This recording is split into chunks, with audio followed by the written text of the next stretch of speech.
70,000 مردے زندہ ہو گئے۔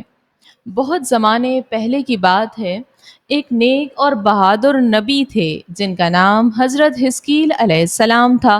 ان کی قوم میں بہت لوگ رہتے تھے جو اللہ پر ایمان رکھتے تھے، لیکن یہ لوگ موت سے بہت زیادہ ڈرتے تھے۔ ایک دن ان کے شہر میں طاعون جیسی خطرناک بیماری پھیل گئی۔ لوگ بہت گھبرا گئے۔ وہ سمجھنے لگے کہ اگر ہم شہر چھوڑ دیں تو موت سے بچ جائیں گے۔ یہ سب لوگ جو 70,000 تھے اپنا گھر بار چھوڑ کر ایک جنگل میں چلے گئے تاکہ موت سے بچ سکیں۔ لیکن بچوں، کیا کوئی موت سے بھاگ سکتا ہے؟ نہیں نا، کیونکہ جو وقت اللہ نے مقرر کیا وہ بدل نہیں سکتا۔ اللہ تعالیٰ کو ان کا بھاگ جانا پسند نہیں آیا۔ اللہ نے ایک فرشتے کو حکم دیا جس نے ایک زوردار آواز میں کہا، مر جاؤ، اور سب کے سب بغیر کسی بیماری کے اچانک مر گئے۔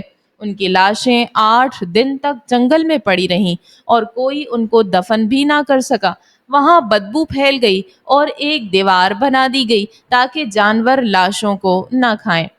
کچھ دن بعد حضرت حزقیل علیہ السلام وہاں سے گزرے اور انہوں نے وہ منظر دیکھا تو بہت افسوس کیا اور اللہ سے روتے ہوئے دعا مانگی، اے اللہ، یہ میری قوم کے لوگ تھے، یہ تیرا ذکر کرتے تھے، ان کو دوبارہ زندہ کر دے۔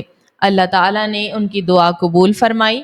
پہلے اللہ نے فرمایا، اے ہڈیوں تم جمع ہو جاؤ، تو سب کی ہڈیاں اپنی جگہ جمع ہو گئیں۔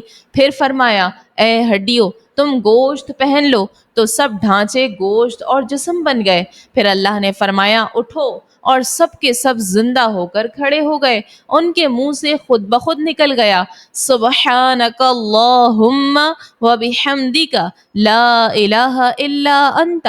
یہ سب لوگ واپس اپنے شہر آ گئے اور دوبارہ زندگی گزارنے لگے، لیکن ان کی باڈی سے ایسی بو آتی تھی جیسے پرانی لاشوں سے آتی ہے، اور ان کے کپڑے بھی میلے رہتے جیسے کفن پرانے ہو گئے ہوں۔ یہ نشان ان کی زندگی بھر باقی رکھا۔